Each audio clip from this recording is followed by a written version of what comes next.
Hari ini kita cerita tentang kegagalan beasiswa kami. Ya, jadi cerita kegagalan kami di beasiswa itu sebenarnya tujuannya untuk memotivasi kalian gitu ya, bukan untuk meniru kegagalannya. Sakit hatilah saya, karena saya sudah urus lebih awal. Nah, jadi berkas-berkasnya itu saya singkirkanlah. Itu adalah langkah awal saya berhasil meraih beasiswa unggulan. Kenapa saya katakan seperti itu? Beasiswa Bangkal Timtara, saya bilang ke diri saya bahwa saya mau daftar beasiswa ini, terserah mau terima atau enggak, cuma saya mau berusaha dulu. Taruh semua effortnya di sana, jangan lupa berdoa. Berbuatlah kebaikan untuk orang lain, karena kebaikan yang kita buat untuk orang lain juga akan kembali ke kita. Tapi untuk mereka yang mau berjuang, ya, bukan untuk orang-orang yang pintar juga, tapi mereka yang mau berusaha keras dan berdoa. Benar. Halo, assalamualaikum warahmatullahi wabarakatuh. Saya Fadli, saya adalah mahasiswa UINSI Samarinda, sekaligus awardee beasiswa Prima Bangkal Timtara 2020. Hari ini kita cerita tentang kegagalan beasiswa kami. Kenalan dulu sama teman saya sekarang. Oke, halo, nama saya Muhammad Ananta Buana Burhan, panggil saja Ananta. Saya mahasiswa Universitas Mula Warman, Samarinda, jurusan kedokteran, angkatan 2019. Jadi saya alhamdulillah sebagai penerima beasiswa unggulan Kemendikbud RI. Gitu.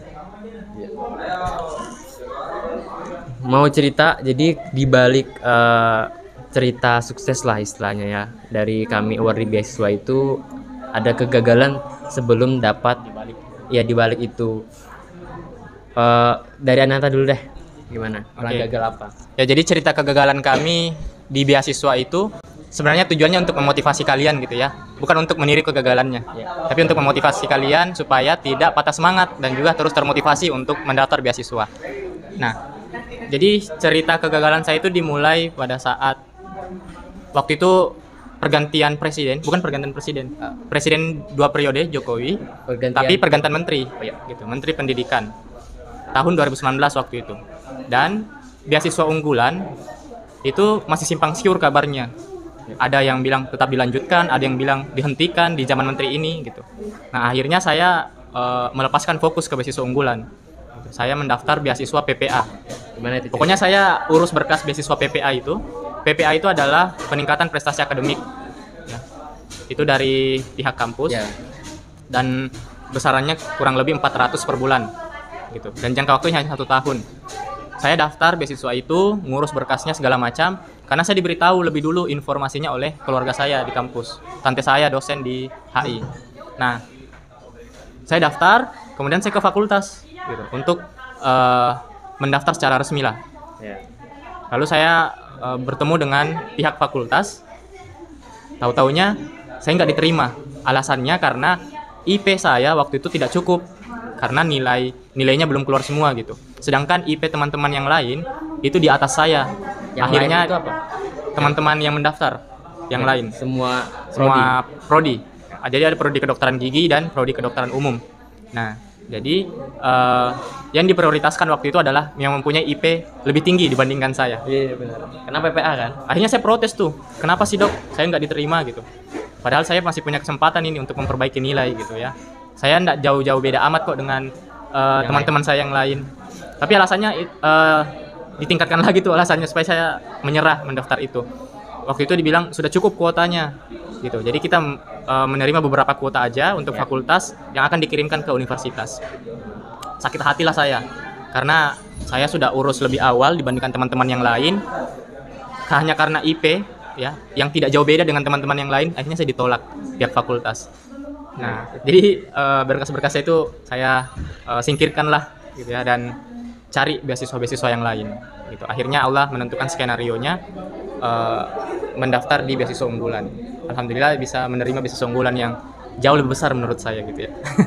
Nah, itu cerita kegagalan saya. Nah, kilas balik dari kegagalan itu apa? Apa yang Ananta dapatkan dari kegagalan beasiswa sebelumnya? Ya, kegagalan beasiswa itu adalah satu hal yang wajar ya teman-teman, bahwa kegagalan itu memang adalah keberhasilan yang tertunda. Benar. Jadi mungkin pada saat saya tidak lolos beasiswa PPA itu karena ditolak oleh pihak fakultas, itu adalah langkah awal saya berhasil meraih beasiswa unggulan. Kenapa saya katakan seperti itu? Kalau saya keterima beasiswa PPA, tidak mungkin saya bisa keterima di beasiswa unggulan. Benar. Nah, jadi itu adalah langkah awal saya untuk berhasil. Nah, Nah, itu sih makna sebenarnya di balik kegagalan itu. Nah, mungkin Fadli bisa cerita balik apa sih latar belakang kegagalannya sebelum mendaftar beasiswa. oke. Ceritanya hampir sama. Jadi juga gagalnya di beasiswa PPA juga. Sama juga karena ditolak karena IP. Ya dari IP kan kita dari fakultas dulu, baru dari fakultas seleksi dari universitas. Nah dari waktu pertama daftar administrasi juga sama pihak kampus kan gitu kan. Dari pihak kampus pas buka berkas saya lihat IP-nya, beliau seperti pesimis gitu. Walaupun saya memang jiwanya memang optimis ya. Saya tahu yang daftar teman saya itu ada IP-nya 4 gitu, sempurna gitu. Sedangkan saya di bawah lah. Bocorin aja kemarin IP-nya 3,70. Itu termasuk tinggi loh. Ya itu mungkin masuk tinggi karena Tapi di fakultasku. antara 4. Iya. Tapi di antara 4, di antara 3,9 gitu. Jadi saya sudah tahu waktu itu konsekuensinya. Ya udah, daftar aja. Nggak pedulin mau yang lain IP-nya 4, IP-nya 3,9. Saya hajar aja gitu. Sama pihak kampus itu sudah optimis gitu. Kayak Pesimis ya. pesimis. IP kamu segini, kamu yakin gitu. Saya memang beasiswa PPA ini titik beratnya di IPK. Iya, walaupun ada disertakan sertifikat prestasi gitu. Daftar aja waktu kemarin, paksain aja daftar waktu itu. Ya itu gagal. Nggak cuma sekali, 2 kali.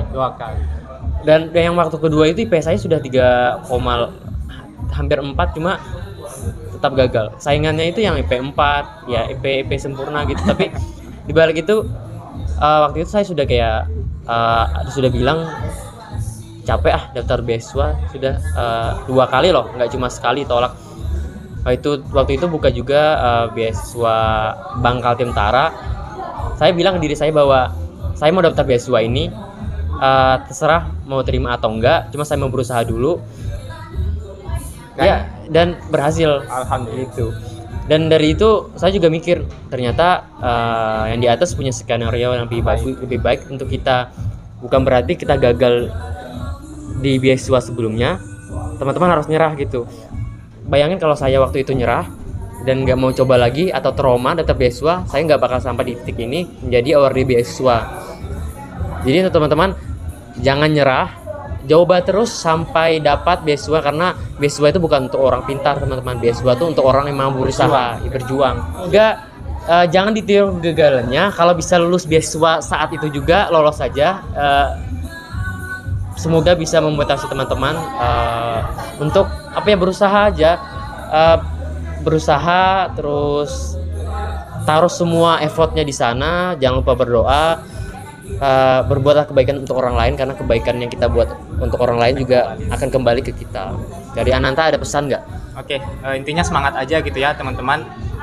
Penerima beasiswa itu bukan untuk orang-orang yang malas, tapi untuk mereka yang mau berjuang. Ya, bukan untuk orang-orang yang pintar juga, tapi mereka yang mau berusaha keras dan berdoa. Benar. Sekian dari kami. Semoga kalian tidak ada gagalnya ya.